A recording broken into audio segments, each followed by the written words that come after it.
السلام علیکم ورحمۃ اللہ وبرکاتہ۔ آج میں انشاءاللہ اس ویڈیو کے اندر کچھ مسائل نماز کے بتاؤں گا،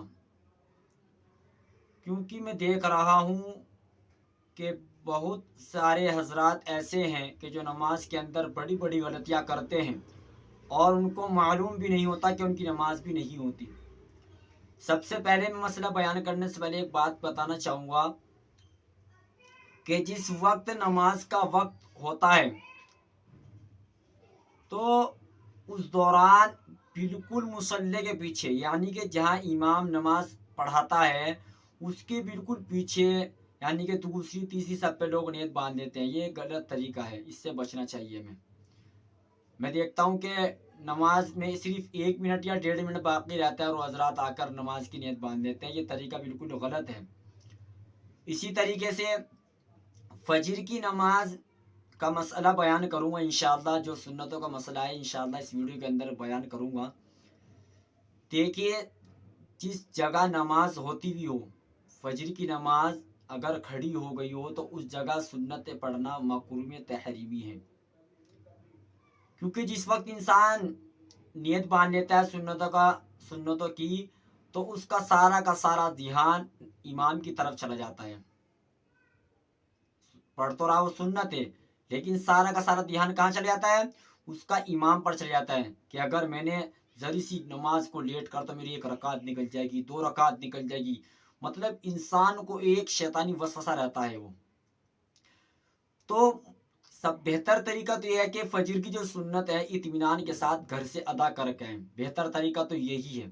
لیکن اگر آپ کے گھر میں جگہ نہیں ہے یا کوئی مجبوری ہے، آپ گھر میں نہیں پڑھ سکتے، تو اگر آپ مسجد کے اندر آ کر پڑھ رہے ہوں یا تو اتنی دیر پہلے کہ جماعت کھڑی ہونے سے 5 منٹ 7 منٹ یا 3 منٹ پہلے آئیں، تاکہ آپ اطمینان کے ساتھ سنتیں ادا کر سکیں۔ یا پھر آپ جو مسجد کا جو صحن ہے اس میں جا کر آپ سنتیں ادا کریں۔ اور میں یہ بھی دیکھتا ہوں کہ امام التحیات میں بیٹھا ہے اور بعض رات آ کر سنتوں کی نیت باندھ لیتے ہیں۔ یہ بھی طریقہ غلط ہے کہ اگر آپ کو یہ اندیشہ ہو کہ میری نماز فوت ہو جائے گی، اتنے میں سنتیں پڑھوں گا، اتنے میری نماز کیا ہو جائے گی؟ فوت ہو جائے گی، تو بہتر طریقہ تو یہ ہے کہ آپ جماعت میں شریک ہو جائیں۔ اس کے بعد جو آپ کی جو 2 سنتیں چھٹی ہیں، یہ آپ فجر کے یعنی کہ طلوع آفتاب کے 20 منٹ کے بعد ادا کریں گے یہ سنتیں۔ تو اسی طریقے سے یہ تھا فجر کی نماز کا مسئلہ، یعنی کہ سنتوں کا مسئلہ۔ ایک مسئلہ یہ ہے کہ ہم جب امام کو رکوع میں پاتے ہیں، یعنی کہ امام صاحب رکوع میں ہیں اور ہم آتے ہیں، فوراً کیا کرتے ہیں کہ نیت باندھتے ہیں اللہ اکبر، نہ تو ہم قیام کرتے اور سیدھے ڈائریکٹ ہم رکوع میں چلے جاتے ہیں۔ دیکھنا، قیام یعنی سیدھا کھڑا ہونا، یہ فرض ہے۔ اگر ہمارا قیام صحیح نہیں ہوگا تو ہماری نماز نہیں ہوگی۔ ہاں، اگر امام رکوع میں ہے، آپ نے نیت باندھی، آپ اتنی مقدار کھڑے ہو گئے، جتنی مرتبہ آپ نے 3 مرتبہ سبحان اللہ سبحان اللہ سبحان اللہ اطمینان کے ساتھ پڑھ لیا ہو اور پھر آپ رکوع میں گئے تو آپ کی نماز ہو جائے گی۔ لیکن اگر آپ نے نیت باندھی فوراً رکوع میں چلے گئے تو آپ کی نماز نہیں ہوگی، نماز کا لوٹانا آپ پر دوبارہ واجب ہوگا، کیونکہ قیام کا کرنا یہ فرض ہے۔ فرائض نماز 14 ہے، ان میں سے جو 7 چیزیں باہر کی ہیں اور 7 چیزیں اندر کی ہیں۔ تو یہ اندر کا مسئلہ ہے نماز کا۔ نمبر 1 تکبیر تحریمہ یعنی اللہ اکبر کیا ہے۔ نمبر 2 قیام یعنی سیدھا کھڑا ہونا۔